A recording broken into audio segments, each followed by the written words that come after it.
저 기둥이 파괴가 됐잖아요. 저건 균열이 아니거든요. 파괴예요. 파손. 이 파손은 뭐냐면 붕괴의 시작이거든요. 거의 붕괴 직전으로 봐야 되는데 저걸 균열로 보고 있다는 얘기죠. 이 자체가 지금 잘못됐어요. 그러니까 인식이 잘못됐다는 거네요. 그렇죠. 네, 실시간 재난안전정보방송 재난안전119 안전토크 시간입니다. 이송규 한국안전전문가협회 회장님 모셨습니다. 어서 오십시오. 네, 안녕하세요. 요즘 보면은 대형 공사 현장에서 사고가 끊이질 않는 것 같아요. 그렇습니다. 지난 11일이었던 걸로 제가 기억하는데 네. 경기도 광명시에 있는 신안산선 공사 현장에서 붕괴 사고가 또 났어요. 그렇습니다. 작업을 하던 이제 두 분이 이제 고립됐다가 한 분은 이제 구조가 됐는데 한 분은 아직까지도 이제 소식이 없는 것 같고요. 네, 그렇습니다. 저희가 그 뉴스 영상 마련해봤는데 먼저 한번 그거 보시겠습니다. 네네. 짙게 흙먼지가 일더니 이내 공사 현장 인근 집안이 완전히 무너져 내립니다. 지금 이 안에 작업하고 있는데 방음벽은 무너진 도로를 따라 내려앉았고 차도는 지진이 난 것처럼 쩍쩍 갈라졌습니다. 어제 오후 3시 10분쯤 경기 광명시 일직동의 신안산선 복전전철 공사 현장에서 붕괴 사고가 났습니다. 18명의 작업자 중에 굴착기 기사가 붕괴와 함께 아래로 떨어져 고립됐다가 오늘 새벽 4시 반쯤 극적으로 구조됐습니다. 하지만 함께 아래로 떨어진 다른 작업자 1명은 여전히 실종된 상태로 소방당국은 구조작업에 총력을 기울이고 있습니다. 붕괴 사고 조짐은 15시간 전인 어제 새벽 이미 감지됐습니다. 당시 지하 30여 미터 아래에선 한양대발 왕복 2개 노선과 시흥시청발 왕복 2개 노선이 합쳐지는 투아치 구조의 터널을 만드는 공사가 한창이었습니다. 그런데 새벽 0시 반쯤 터널 내부 가운데 기둥에 균열이 발생했다는 작업자의 신고가 소방당국에 접수됐습니다.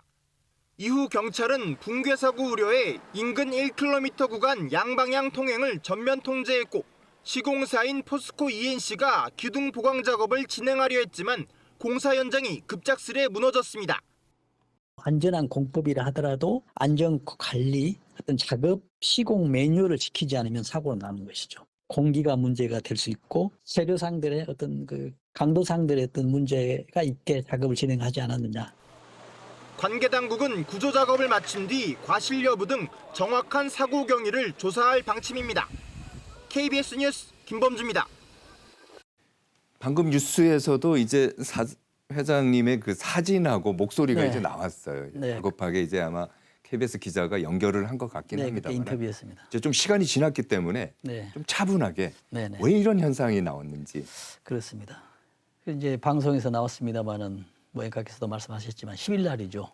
오후 3시 30분경에 이제 갑자기 이제 붕괴되니까 정말 전쟁이나 다름없는 상황이죠. 큰 굉음과 함께. 네. 그래서 2명이 이제 매몰돼서 1명은 생존했는데요. 아직 1명이 지금 구조가 되지 않는 상태고요. 지금 또 2차적으로 또 붕괴 위험이 있어가지고 50m 근방에 있는 주거민들을 또 대피령을 어제 또 발령을 했더라고요. 네. 그래서 이 공사 현장은 뭐 앞에 나왔습니다만 신안산선 여의도에서 광명을 지나서 뭐 안산, 시흥까지 가는 이런 지금 광역 철도인데요. 네. 지금 사고 난 지점은 광역시 근처 지점에서 이제 발생했는데 시행사는 지금 한국철도공단이 아닌 그 넥스트 트레인이라는 곳이거든요. 시공사는 이제 알다시피 포스코 ENC 네. 이런 상황입니다. 그 보면요. 아까 좀 전에 말씀하신 것처럼 두 분이 이제 고립이 되었다가 네네. 매몰되었다가 한 분은 이제 구조가 됐어요. 네. 한 번 구조된 분이 어떤 분인가 저희가 좀 이제 찾아봤더니 20대 굴착기 네. 이제 그 기사라고 네. 돼 있는데 이거 어떻게 해서 구조가 됐는지 구조 과정을 좀 한번 설명해 주시겠습니까? 그러니까 이제 저는 굉장히 구조 과정에서도 이제 좀 그 여러 가지 뭐 내용이 있지만은 두 사람이 매몰됐잖아요. 네. 근데 매몰된 위치가 뭐 정확하지는 않지만은 도로 위라고 그래요. 도로 위요. 예. 근데 우리가 봤을 때 3, 40 밑에 터널에서 지금 터널이 붕괴가 됐거든요. 근데 위에는 굉장히 위험한 상황이에요. 위에서 할 일이 없어요. 네. 그런데 두 사람이 위에서 올라가서 어떤 작업을 지시를 했는지. 그렇다 보니까는 싱크홀 상황에서 똑같이 두 사람이 이제 들어갔잖아요. 네. 밑으로. 그래서 추락이 됐는데 이걸 이제 구조하는 방법은 2차 추가, 이제 붕괴 이런 것에 굉장히 이제 조심해야 되잖아요. 그래서 그렇죠. 그 또 날씨도 안 좋았어요. 그렇죠. 비도 비도 많이 오고 오고요. 뭐 그래. 그래서 수색 자원이 들어갈 때 이제 크레인에 의해서 이제 줄 타고 내려가서 네, 네. 아까 정말 화면에 보였죠. 그렇죠. 그래서 뭐 1m 정도 어떤 철근을 뭐 자르고 홈이나 삽으로 하나하나 흙을 하면서 아, 이제 이 사람은 이제 구조했는데요. 이제 마지막 한 사람은 이제 아직 구조 안 했는데 오늘 오기 전에 바로 상황을 보니까 그 컨테이너 안에서 있었다가 마지막 그 추락됐다라는 그런 그 진술이 있었잖아요. 주변인들의. 네. 그래서 컨테이너를 찾는데 시간을 많이 걸렸어요. 음. 근데 아침에 보니까 컨테이너 찾았어요. 네. 찾아 보니까 안에 흙이 너무 많이 있습니다. 예. 그래서 매몰이 돼 있는지 어째 돼 있는지 아직 확인하지는 알 수 없는데 지금 상황으로 보면 지금 컨테이너는 찾았다. 아, 컨테이너를 찾았다. 네, 근데 그 안에 있는지 없었는지 이제 인양해서 확인해야 되는 이런 과정이 좀 필요하다는 이런 뉴스가 가장 빠르게 지금 나오고 있습니다. 그러면은 지금 생사는 확인이 아직 안 되네요. 네, 생산이 안 됐습니다. 우리가 이제 골든 타임 72시간이라고 하는데 네. 그 시간은 훨씬 지났고요. 그런데 이제 우리가 골든 타임 72시간은 또 일반적인 상황이거든요. 네. 보니까는 우리가 1995년도에 삼풍백화점 사고 났었죠. 그때 최장 시간으로 많이 했던 게 17일간이었어요. 지금 이제 화면을 보면은 현재 지금 진행되고 있는 그렇죠. 저희가 이제 광명 양지 사거리에 있는 경찰청 CCTV로 지금 잡은 화면이거든요. 그렇습니다. 저게 이제 지금 붕괴 어떤 현장이죠. 거를 지금 하는 것 같습니까? 구조 작업을 하고 있을 것 같은데. 네, 구조 작업을 하고 있는데 지금은 자세히는 보이지 않지만은 지금 뭐 크레인이 있죠. 아마 그렇죠. 저게 이제 물건을 지금 구조물을 드러내거나 아니면 사람이 들어갔을 때. 근데 네네. 지금 이제 작업은 어떻게 되냐면 한 명을 구출할 때는 크레인으로 사람이 들어갔는데 지금 이 작업은 이제 예. 철판을 구조물을 드러냅니다. 아, 그러니까 이제 덮어져 있는 네. 그 장애물을 이제 그렇죠. 철거하는 거고요. 예, 그리고 우리가 그 지하 터널 들어갈 때 보면은 네. 철판이 있어가지고 쿵쿵 또 소리 나는 거 있죠. 그렇죠. 그게 이제 복공판이라 하거든요. 굉장히 두꺼운 철판입니다. 예. 이런 철판들도 지금 걷어내서 지금 흙이나 이런 것들을 지금 밖으로 퍼내서 이제 정말 기계가 그 전에는 며칠 전까지는 사람이 들어가서 이제 구축을 했는데 지금은 이제 장비 들어가서 포크레인도 아마 옆에 있고 좀 보이고 그러는 것 같습니다. 예, 굴삭기, 크레인 그리고 뭐 지금 이제 조끼를 입고 있는 분들이 이제 아마 공사 관계자거나 이제 그렇죠. 또 구조하는 네, 구조 요원들. 현장에 있는 사람들 같고요. 네. 알겠습니다. 자, 이거 보면은요. 붕괴 발생 전에 징조가 좀 있다고 하지 않습니까? 그러니까요. 17시간 전부터 이제 공사 현장 곳곳에서 이상 징후가 나타났다고 해요. 네. 저희가 그 관련 뉴스 영상을 네. 준비를 했는데 먼저 뉴스 영상 한번 보시겠습니다. 네. 그렇죠. 붕괴 전 신안산선 5-209 터널의 모습입니다. 터널의 아치를 받치는 콘크리트 기둥 윗부분이 깨졌고 기둥도 군데군데 떨어져 나간 듯 폭이 다 다릅니다. 기둥 아래쪽에는 부서진 철근과 콘크리트 잔해가 쌓여 있습니다. 위에서 내리는 힘과 밑에서 이제 받아주는 힘의 차이에 의해서 가운데가 깨지는 이런 현상이거든요. 이미 파기가 진행됐다는 이야기입니다. 시행사 넥스트레인이 제출한 보고서. 사고 전날 밤 10시쯤 기둥이 파손된 걸 확인했다고 나옵니다. 기둥에 단순히 금이 간 균열이 아니라 일부가 부서진 파손이 있었다면 붕괴 위험은 더 높습니다. 결국 이 기둥이 무너지며 전체 붕괴로 이어졌습니다. 하지만 주무부처인 국토부조차 균열이라고 표현할 만큼 대응은 아니했습니다. 이번에 매몰된 작업자들은 장비를 가지러 들어간 굴착기 기사와 가스업체 점검에 참여한 시공사 직원이었습니다. 둘 다 보강 작업과는 관련 없었습니다. 보강 작업은 당장 이루어지지 않았는데 지상 작업자 진입은 막지 않은 겁니다. 국토부는 현장 전문가 의견을 따랐다는 입장입니다. 전문가들이 급작스러운 파괴는 일어나지 않을 것 같다며 기둥이 손상됐으니 안정화된 뒤 보강하면 된다는 의견을 제시했다는 겁니다. 현장 계측 결과 사고 1시간여 전까지도 도로가 기우는 등의 붕괴 조짐도 없었다고 했습니다.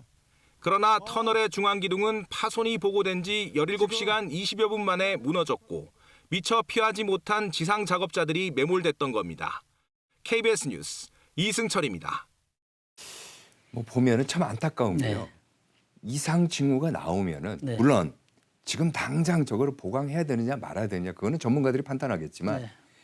그래도 최소한 야, 뭔가 좀 액션이 있었으면 좋았을 것 같다는 느낌이 들거든요. 네. 어쩌다 이런 사고가 났습니까? 그러니까요. 지금 전문가 의견이 나왔다 했잖아요. 보강하면 된다고 네. 했잖아요. 그러면 우리가 업무상으로 보면 전문가 의견에 따라서 이걸 했고 어떤 절차적으로 맞거든요. 근데 저는 항상 이런 생각이 들어요. 전문가 의견이 있었는데 이 전문가 의견이 어떤 의견이냐는 얘기죠. 어떤 전문가냐는 얘기죠. 예. 전문가 의견이 있었냐 없냐가 중요한 게 아니라 어떤 기술적인 의견이 있었냐가 중요한데 이런 기술적인 의견이 아니었다라고 봐야 되죠. 네. 전문가일지는 모르지만은 정확한 진단이 안 됐다는 얘기죠. 아, 지금 화면에서 보면은 지금 그림상에도 나오거든요. 저 기둥이 파괴가 됐잖아요. 지금 이렇게 원 네. 안에 보이는 거죠. 그렇죠. 저건 균열이 아니거든요. 아. 파괴예요. 네. 파손. 이 파손은 뭐냐면 붕괴의 시작이거든요. 네. 저기 단계에서 보강이 들어간다면 굉장히 응급조치, 위험을 무릅쓰고 보강을 해야 된다는 그런 상황인 거예요. 거의 붕괴 직전으로 봐야 되는데 저걸 균열로 보고 있다는 얘기죠. 이 자체가 지금 잘못됐어요. 그러니까 인식이 잘못됐다는 거네요. 그렇죠. 현상을 보는 이 자체가 전문가들 어쨌든 지금 현상 파악이 전혀 잘못됐다는 얘기죠. 그러면은 저희가 지금 파손이 됐잖아요. 파손이 전 단계가 이제 균열이에요. 균열은 우리가 금이 가는 것이거든요. 크랙이 발생되는 것이죠. 크랙이죠. 크랙 다음에 파손이잖아요. 네. 그러면 균열이 갔으면은 균열 전 단계가 이제 징후가 나타나거든요. 네. 그 징후가 이제 뭐 일부 도로에서 보면 일부 뭐 침몰되고 뭐 경사가 돼 있었고 어떤 소리가 나고 이런 징후들이 분명히 있었어요. 아, 있었을 텐데 이 징후를 알지 못했거나 알았더라도 무시했거나 둘 중에 하나죠. 그러니까 파손 이전에 균열 이전에 징후 전 단계 이 징후조차 조치가 안 되고 지금 파괴 일보 직전의 파손을 균열로 판단하고 보강하면 될 거라는 이런 의견이 나왔다는 얘기는 전체적으로 아주 잘못됐다는 얘기죠. 이런 것들을 보완하기 위해서 시공업체는 현장 소장이 있거든요. 네. 그다음에 현장 소장이나 시공들이 잘 됐는지 안 됐는지를 관리 감독하는 게 감리예요. 그렇죠. 근데 이것들이 어떻게 진행이 됐는지 알 수가 없어요. 그래서 저는 이 현상을 보면서 그 전에 사고도 많이 났지만 정말 우리 대표적인 어떤 안전 부실의 공사가 아니었냐 이런 좀 생각을 해봅니다. 지금 말씀하신 거를 이제 정리하면은 이상 징후가 있었을 거고 네. 이거에 따라서 균열이 있었을 있었을 거고 균열이 더 진행되면 파손이 있었을 그렇죠. 거고 근데 이 파손되는 단계까지도 알지 못했다. 그렇죠. 시공사도 몰랐고 감리사도 몰랐다. 네. 그래서 현장 의견이 보강하면 된다는 의견이 나왔다는 거예요. 이게 이제 잘못됐다는 얘기죠. 근데 이것뿐만이 아니고요. 저희가 이제 조사를 해보니까 감사원에서도 네. 이미 오래전에 3년 전부터 이게 집안이 이제 좀 불안정하다 그렇습니다. 이런 얘기가 있었고 또 하나가 보면은 뭐라고 할까요? 콘크리트 시설물 인버트라고 합니다. 네네. 이게 전문 용어이긴 합니다만 인버트가 터널 설계에 반영되지 않았다. 네, 이것도 좀 문제 아니냐 그렇습니다. 이런 걸 좀 지적을 했었더라고요. 그렇습니다. 지금 보면은 이제 감사원에서 말씀하신 대로 그 2023년도에 뭐 광역, 철도 뭐 구축 실태 조사 보고서가 있어요. 네. 여기서 이제 감사를 했었는데 거기 결과에 어떻게 나왔냐면 말씀하신 대로 주변이 집안이 굉장히 약하다예요. 아주 약하다. 근데 5등급이라고 그랬거든요. 네. S1단계에서부터 X6단계까지 있어요. 말하자면. 근데 숫자가 높아가면 약해요. 네. 그러니까 마지막 단계, 네. 6단계보다 한 단계 조금 더 뭐 한데 거의 5단계 되면은 아주 약한 단계거든요. 네. 이 단계를 판정을 하고 또 여기가 이제 단층 파쇄대라고 합니다. 우리가 그 지표면 있죠. 우리가 지구를 큰 수박으로 보면 단층, 층이 분리됐다는 점입니다. 네. 어떻게 보면은 큰 수박에 금이 갔다는 얘기예요. 그러니까 이 지구로 보면 예, 예. 12,000km의 어떤 수박에 금이 갔다. 네. 그 지역이란 얘기죠. 그렇기 때문에 파쇄가 되니까 말씀하신 대로 인버트를 추가를 해야 된다라고 하거든요. 이제 인버트가 뭐 전문 용어긴 합니다만 어떤 거냐면 지금 우리가 투아치 공법 터널 있잖아요. 네. 이 터널 하나에 이제 아치라고 하면은 뭐 아크를 원에 아크를 하자잖아요. 네. 아크를 이용하는 건설 공법을 아치라고 합니다. 그래서 이제 원아치냐 투아치냐 지금 이제 투아치죠. 네. 터널이 2개 두 있으니까. 개니까요. 네.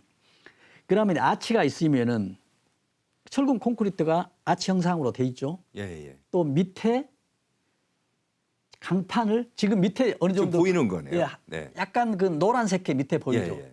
저 부분을 강하게 하라는 얘기. 저 부분이 강화하라. 네. 인버트를 추가해야 된다는 얘기거든요. 네. 근데 지금 뉴스 나오는 걸로 보면 인버트가 안 돼 있다라고 나옵니다. 네. 그렇다고 보면 감사원에 인버트가 왜 없냐고 지적이 있었죠. 네. 그러면 설계업자가 설계할 과정에서 인버트를 설계도에 넣었을 수도 있죠. 그렇죠. 그런데 설계도대로 시공을 안 했을 수도 있고요. 아.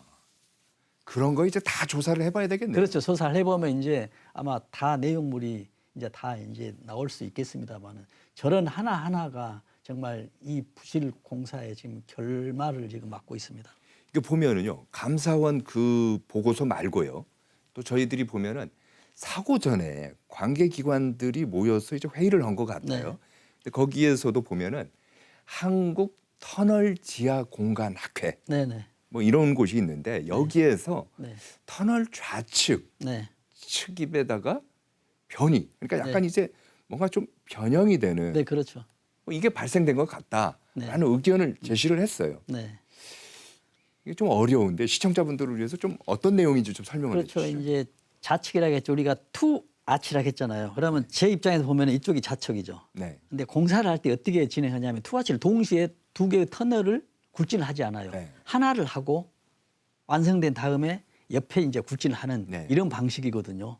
그러면 2개가 됐든 하나가 됐든 이 가운데는 지지대가 분리 벽체가 되지만은 이게 굉장한 힘을 받고 있어요. 그러겠죠. 예. 예.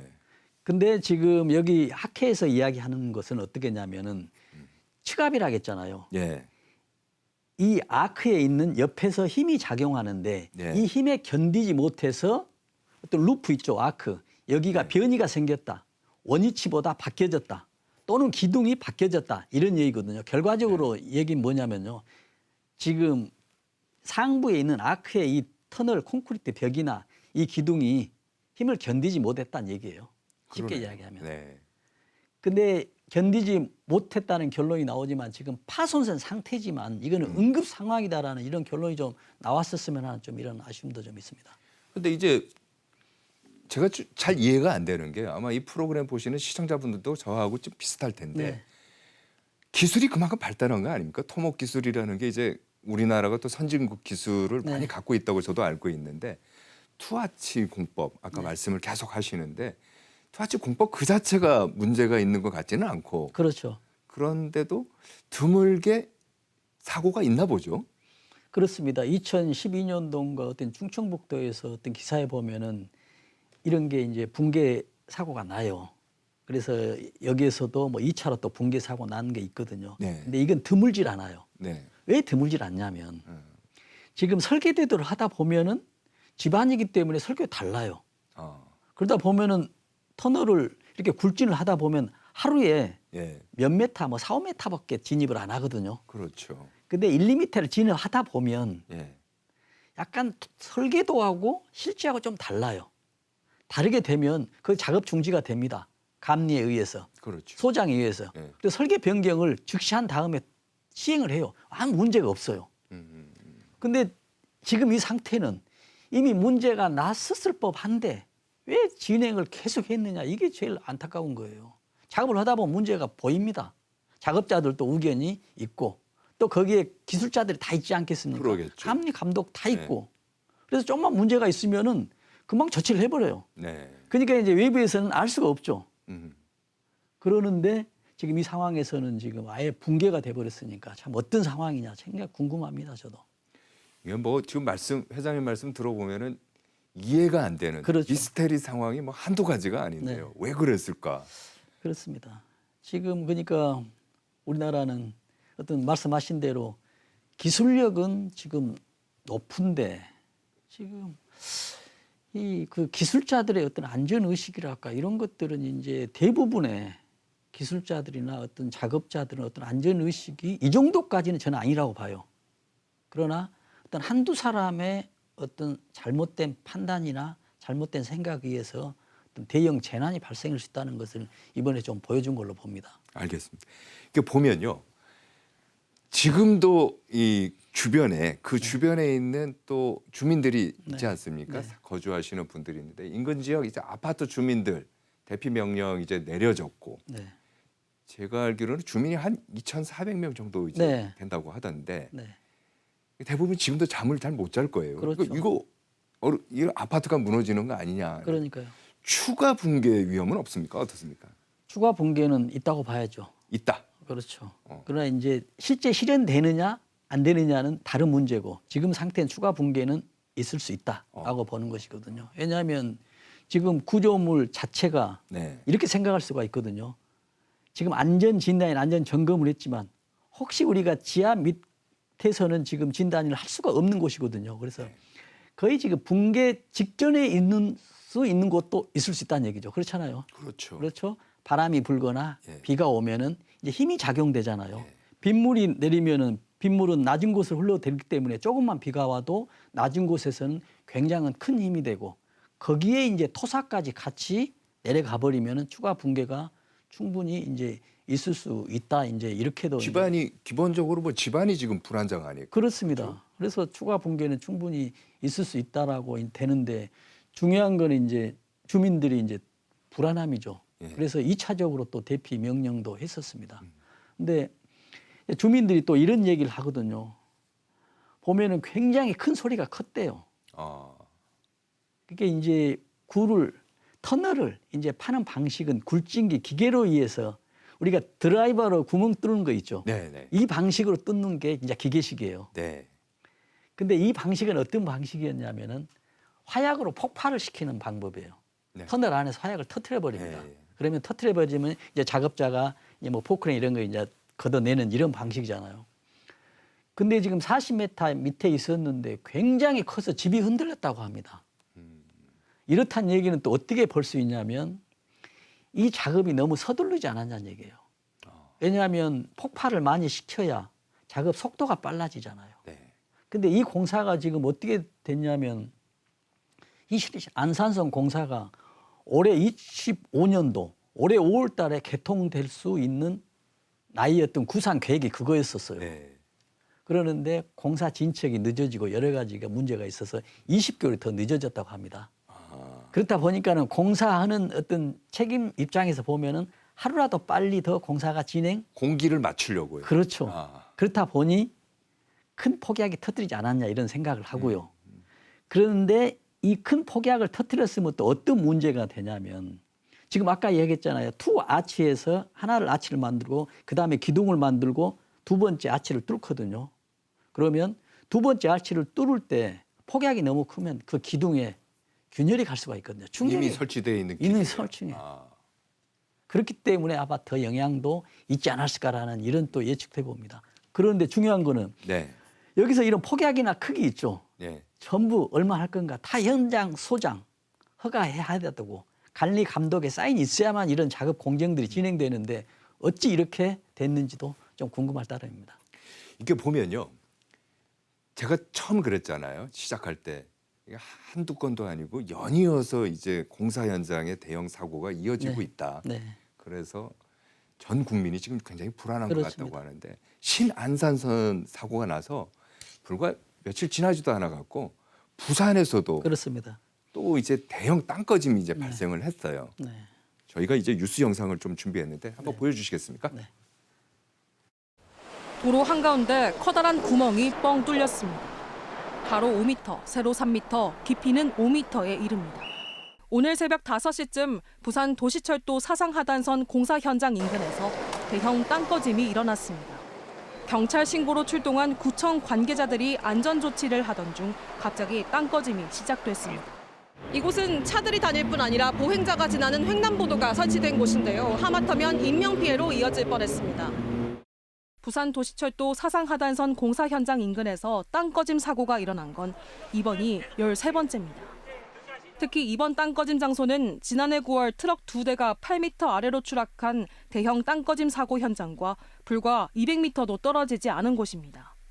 부산시는 당시 사고가 폭우와 차수공법 부실 때문이라고 밝혔지만 땅꺼짐은 멈추지 않고 있습니다. 서울 마포구 지하철역 인근 도로에서도 오늘 오전 지름 40cm, 깊이 1.3m 규모의 땅꺼짐이 발생했습니다.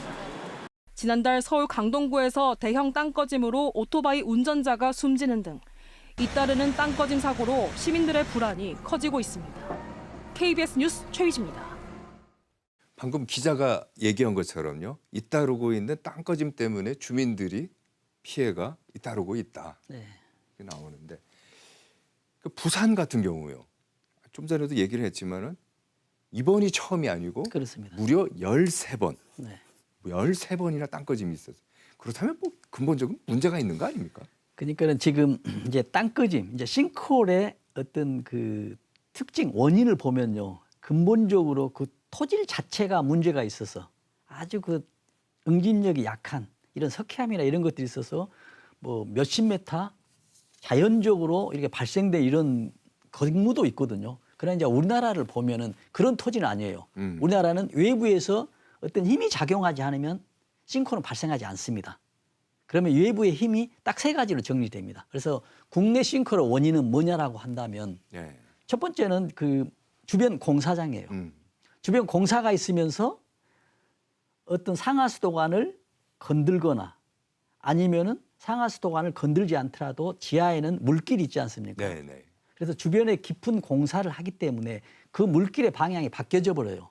물길이 흐르다 보면은 물의 힘에 수압도 있고 뭐 토사 이런 압력들이 균형을 이루어지는데 네. 이런 균형들이 깨져버리게 만들죠. 주변 그렇죠. 공사 때문에. 네. 이런 경우도 있고 이제 한 가지죠. 두 번째는 뭐가 되냐면 상하수도 배관 있죠. 상하수도 배관이 노후화돼 가지고 맞아요. 예. 물이 흘러서 예. 이 원이 마지막은 매립지기 때문에 어떤 비가 오면은 많이 흘러간다는 얘기죠. 기본적으로 이제 단단하지 않은 그렇죠. 지형이죠. 매립지. 근데 이 사상구는 어떤 조건을 가지고 있냐면 매립지였어요. 아, 네. 그러니까 사고가 13번 났다 가거든요. 예, 예. 계속 사고 납니다. 왜냐하면 집안 자체가 매립지였기 때문에 어느 물길에 의해서 점점 시간이 지나면 몇십 년 됐겠죠. 매립된 지는. 그러나 물이 흐르면서 토사를 흘러내리기 때문에 공간 형성도 이거 됐고요. 또 하나는 주변 공사가 있었잖아요. 이런 몇 가지 요인들이 있어서 사고가 발생했다. 이렇게 이제 분석할 수가 있겠습니다. 아니 그러면 이 프로그램 보시는 시청자분들께는 이런 궁금증이 있을 거예요. 지금 공사 현장에서 저런 사고가 났지만 공사가 끝나고 나서도 지하철 타고 다니다가도 저런 사고도 또 날 수도 있는 거 아니에요? 날 수도 있죠. 없다라고 또 볼 수 없거든요. 왜냐하면 지금 우리 또 지하에는 여러 가지 어떤 그 구조물들이 있거든요. 아까 이야기는 상하수도 배관. 예. 상하수도 배관도 몇십 년 됐어요. 그러다 보니 그 노후화돼서 흘러내려서 충분히 가능합니다. 그래서 이제 그런 것들을 예방하기 위해서 뭐 부산이나 정부 자체에서 이제 대대적인 조치가 필요해야 되고요. 우리가 이제 앵커께서 말씀하신 대로 왜 이렇게 사고가 지금 요즘 많이 나냐 하잖아요. 네. 그러면 여러 가지 이유도 있겠지만은 지금 이제 공사가 어떻게 되냐면 특히 도심지 같은 데는 지하 개발이 심해지고 있어요. 그렇죠. 예. 근데 기존에 지하에 어느 정도 뭐 5m, 10m에는 뭐 지하철 뭐 어떤 상가나 이런 게 다 있는데 지금 이제 지하 개발을 추가로 하려면은 이제 대심도 개발해요. 몇십 메타. 더 뭐 깊이요. 더 깊어지죠. 더 깊어지다 보니 이제 어떤 위험 요인은 더 많아져서 더 필요한 기술력이 요구되고요. 밖에 도 외지라 하더라도 지금 철도나 이런 것도 지하 터널도 더 깊어지고 더 길어지기 네. 때문에 더 안전성이 요구된 그런 상황인데 불구하고 지금 현실은 거기에 미치지 못하고 있다. 이런 좀 분석이 가능합니다. 그렇다고 해서 공사를 또 멈출 수는 없는 거 아니에요. 그렇죠. 왜냐하면은 뭐 여러 가지 이유가 있지만은 그래도 안전하게 공사는 계속 진행해야 되는 그렇죠. 것 아닌가라는 그렇죠. 또 의견도 있거든요. 그렇죠. 그래서 그런 집안이 약했다고 해서 터널 공사를 하지 않는다고 또 할 수 없는 기술을 가지고 있는 것도 아니에요. 다 할 수 있어요. 아, 그 토질에 맞게. 네. 지금 이제 예를 들어서 굴진을 기계적으로 뭐 한다고 하면은 뭐 흙이 앞으로 오면은 또 압력을 앞으로 가하고 네. 또 옆에 벽체를 또 기둥을 하고 여러 가지 방법이 있습니다. 그렇죠. 근데 이제 비용이 많이 들기 때문에 이걸 이제 기피하고 기간이 많이 들기 때문에 이제 기피하는 그런 상황이지 이런 조건에서도 충분하게 안전하게 할 수 있는데 이런 과정들이 지금 불안전하게 어떤 시공하는 이런 것 때문에 지금 붕괴가 발생하고 있다라고 저는 봅니다. 자, 그렇다면은 원인은 이제 어느 정도 알 것 같고요. 네. 그렇다고 우리가 기술이 없는 것도 아니고 그렇죠. 조금만 신경 쓰면 이런 사고를 예방할 수 있다는 얘기인데, 자 그렇다면은 안전 점검이 중요하지 않겠어요? 현장에 대한 안전 점검? 그렇죠. 사전에. 예, 사전에. 그렇죠. 자, 그러면 사고 예방을 위한 대책 어떤 게 있을까요? 그러니까 서울시에서도 지금 작년, 재작년에 막 이렇게 계속 해년마다 나거든요. 지금 10년 동안에 싱크홀이 이제 크고 작은 싱크홀인데 데이터를 보니까 10년 동안에 서울에서만 월 평균 2회 싱크홀이 발생하고 있어요. 월 2회. 월 2회. 아, 굉장히 많은 거잖아요. 10년 동안 데이터를 내보니. 그래서 서울시에서 지금 장비를 지금 도입을 하고 어떤 기술자를 투입을 하고 있습니다. 그래서 장비가 이제 뭐 GPR이라는 이런 장비거든요. 이제 파괴를 하지 않고 이런 이제 장비들입니다. 이런 장비들을 이제 하고 있는데 중요한 건 이런 장비들을 도입했냐 안 했냐가 중요한 게 아니라 또 장비들의 성능이 있어요. 이 성능이 높은 거. 왜냐하면 10m에도 확인할 수 있는 이런 장비들. 지금 장비들은 뭐 뉴스에 나오는 걸 보면 뭐 몇 메타, 2, 3m라고 밖에 안 된다고 하거든요. 그래서 어떤 성능이 좋은 장비가 있어야 되고 또 하나는 이런 성능이 좋은 장비라도 이 또 성능 자체를 또 해석할 수 있는 어떤 기술력이 뒷받침돼야 돼서 어떤 그 엔지니어 양성도 지금 또 필요하다는 이런 또 생각이 듭니다. 알겠습니다. 자, 마지막 질문인데요. 내일이 세월호 참사 이제 10일주기 되는 네. 날입니다. 뭐 세월호 하면은 뭐 생각만 해도 참 안타깝고 가슴이 좀 먹먹하긴 합니다만, 회장께서는 계속 그 얘기를 했어요. 우리 사회의 안전무지, 네. 그다음에 골든 액션이 무엇보다 필요하다, 이렇게 얘기를 하는데 아직도 이태원 참사라든지 이런 걸 보면은 아직도 멀었다는 생각도 들거든요. 그렇습니다. 지금 말씀하신 대로 제가 항상 하는 게 안전무지 타파, 안전부주의 타파, 알건 불감증 타파 해야만이 안전해질 수 있다고 하는데 우리 이제 안타깝게도 어떤 대형 참사 있죠. 네. 소형 사고보다는 대형 참사를 통해서 우리는 학습을 하는 것 같아서 굉장히 안타깝습니다. 우리는 정말 말씀하신 대로 뭐 이태원 압사 있었죠. 그래서 앞으로는 압사가 조금 발생하지 않을 확률이 높아요. 왜냐? 정말 큰 학습을 했기 때문에. 또 지하도 참사 있죠. 비가 올 때. 또 대형 화재. 근데 이제 중요한 건 뭐냐면 항상 큰 재난이 날 때는 생각지도 못한 신종 재난이거든요. 네. 이거에 대해서는 우리 국민도 대비가 안 돼 있고 정부도 대비가 안 돼 있어요. 그래서 이제 결론적으로 말씀드리면 우리 대한민국은 경제력은 계속 향상돼 가고 있습니다. 경제력은. 그러나 그에 반해서 어떤 국가의 안전 기술력은 정말 후진국형이다. 이런 상황이거든요. 그래서 마지막 한 줄로 하면은 이젠 안전이 국가의 경쟁력이다. 라는 말씀을 꼭 드립니다. 알겠습니다. 네, 오늘 여기까지 듣도록 하겠습니다. 지금까지 한국안전전문가협회 이송규 회장이었습니다. 오늘 말씀 고맙습니다.